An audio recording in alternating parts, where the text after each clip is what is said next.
पुलाउँछ त्यही लागि त अब भन्ने हुन्छ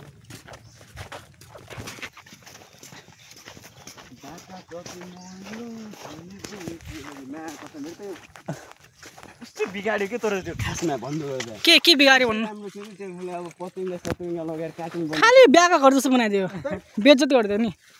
त्यो मान्छेलाई यताउता जानलाई बनाएको हो त्यो खासमा होइन अब त्यो यिनीहरू घरगुडी खेलिरहेको त लाग्यो यताउता गराइन्छ के भन्ने के भएको के आजभोलिको जेनेरेसन त्यही त सर तपाईँ नेतामा उठ्नुहोस् न आजकलको जेनेरेसनलाई के भन्न चाहनुहुन्छ भन्नुहोस् त सर ओपन गर न क्यामेरा कतिनिर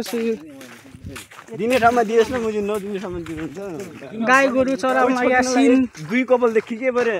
देखि के कपालै त हुने तिनकै बिचले गएर बस्नु दिमाग खराब भइहाल्छ मेरो कसो भन्दा एक्लै बरु घुम्ने आउने पऱ्यो हेर नि 3-4 जना पऱ्यो मैले देखि के क्यामेरा उठाउन एकछिन अब आउँछ त्यो सन्छु के केटी लडाइ जस्तो भइरहेको छ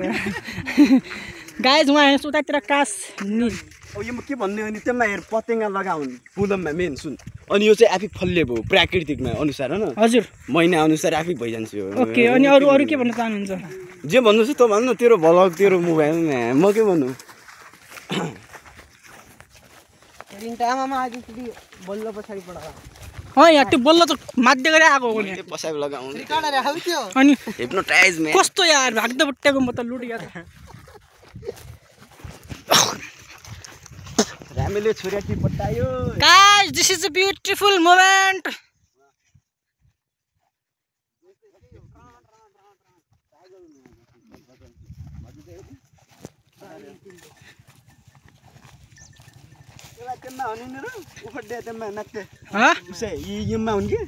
यम्मा यसमा हुन्थ्यो नाच्नेवाला अलि कच्चा मलाई कामै हुँदैन क्या बलरे कुरा लाउन जाने